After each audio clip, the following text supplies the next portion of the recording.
যদি এই শিক্ষকদের দাবি আপনারা না মেনে নেন, এই শিক্ষকদের সাথে নিয়ে আমরা যমুনা এবং সচিবালয় ঘেরাও করব। আপনাদের সকলকে ধন্যবাদ। আপনারা জানেন আমাদের শিক্ষকরা যারা এমপিওভুক্ত শিক্ষক, সেই শিক্ষক সমাজের প্রতিনিধিরা তারা এক সপ্তাহের অধিক সময় ধরে শহীদ মিনারে আন্দোলন করছে। সেই আন্দোলনে আমাদের দল গণ অধিকার পরিষদের পক্ষ থেকে আমরা সংহতি জানিয়েছি, আমরা সরকারকে আহ্বান জানিয়েছি অবশ্যই এই শিক্ষকদের দাবি মেনে নিতে হবে। এই শিক্ষকরা দুর্নীতি করে না, তারা সমাজের সেরা মানুষ।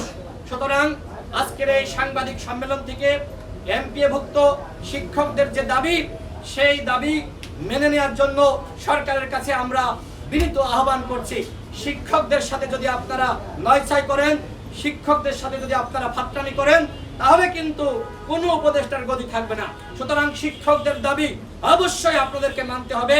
তাদেরকে আপনারা কিভাবে, তারা শহীদ মিনারে এই খোলা আকাশের নিচে ঘুমাচ্ছে, এত কষ্ট করছে। এই যে শিক্ষা উপদেষ্টা, আপনি তো শিক্ষক ছিলেন, ঢাকা বিশ্ববিদ্যালয়ের শিক্ষক। সুতরাং এই শিক্ষকদের কষ্ট আপনি কেন অনুধাবন করতে পারছেন না? তাদের দাবি কি?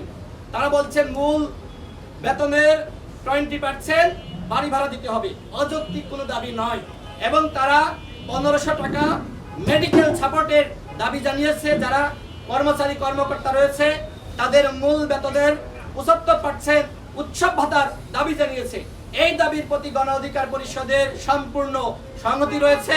সরকারকে আমরা হুঁশিয়ারি উচ্চারণ করছি, যদি এই শিক্ষকদের দাবি আপনারা না মেনে নেন, এই শিক্ষকদের সাথে নিয়ে আমরা যমুনা এবং সচিবালয় ঘেরাও করব। আপনাদের সকলকে ধন্যবাদ।